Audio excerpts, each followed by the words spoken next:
Good morning everyone.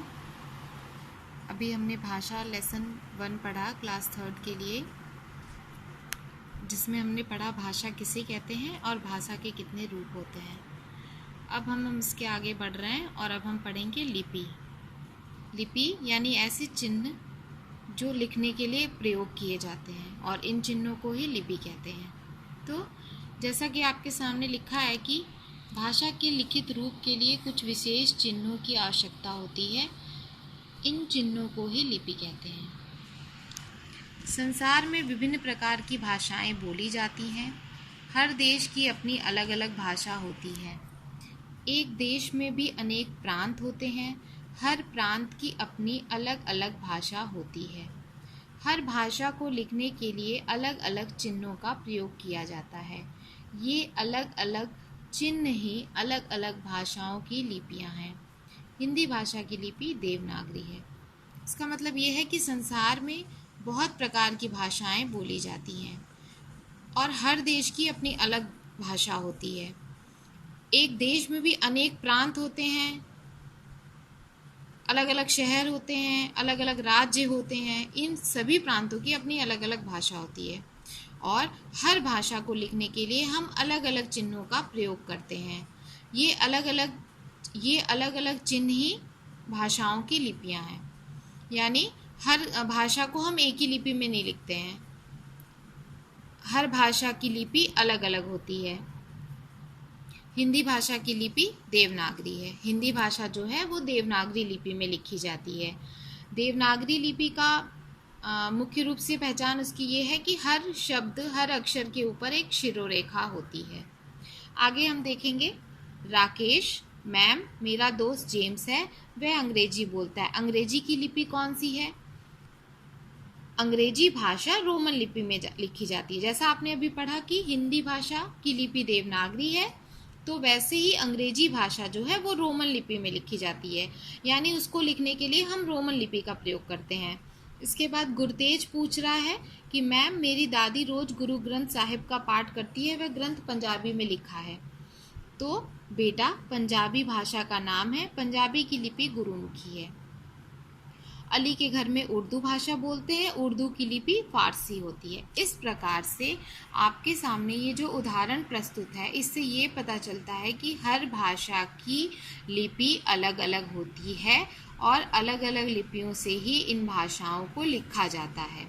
आपके सामने है कि अंग्रेजी भाषा रोमन लिपि में, पंजाबी भाषा गुरुमुखी में और उर्दू की लिपि फारसी होती है।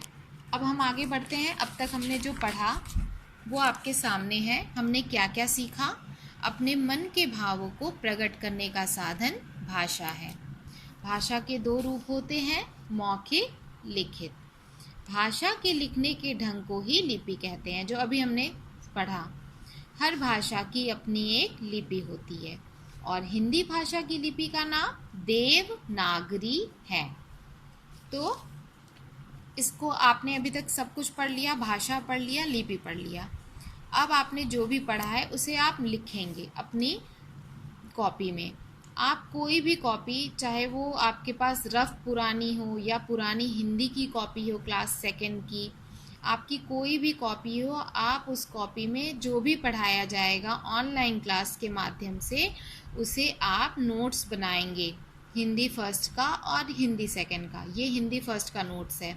तो सबसे पहले आप डालेंगे पाठ 1 भाषा, उसके बाद आप इतना लिखेंगे अपनी कॉपी में।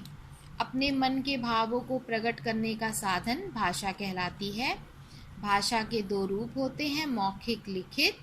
भाषा के लिखने के ढंग को लिपि कहते हैं। हर भाषा की अपनी एक लिपि होती है। हिंदी भाषा की लिपि का नाम देवनागरी है। इसके बाद हम आ रहे हैं खाली स्थानों में उचित शब्द भरिए पर। तो भाषा के, आप इसको भी अपनी कॉपी में लिखेंगे, रिक्त स्थान। भाषा के 2 रूप होते हैं। ख, लिखकर विचार प्रकट करने के ढंग को लिखित भाषा कहते हैं। ग, बोलकर विचार प्रकट करने का ढंग मौखिक भाषा कहलाता है।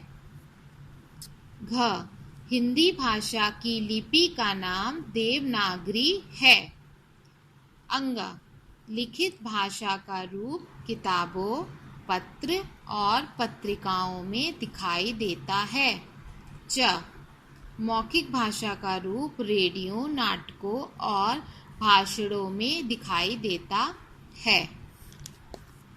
तो आपने भाषा के बारे में पढ़ा।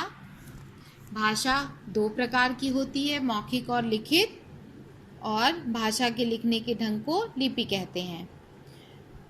तो जितना मैंने अभी तक आपको बताया है वो सब आप हिंदी फर्स्ट कॉपी, कोई भी कॉपी, जो भी आपकी कॉपी के बचे हुए पेज हैं उसमें आप पार्ट 1 भाषा डाल करके इन सारी परिभाषाओं को जो मैंने अभी आपको दिखाया है वो लिखेंगे और रिक्त स्थान लिखेंगे। इसके बाद मैं आपको आगे बताऊंगी कि आपको उसमें क्या लिखना है। Thank you.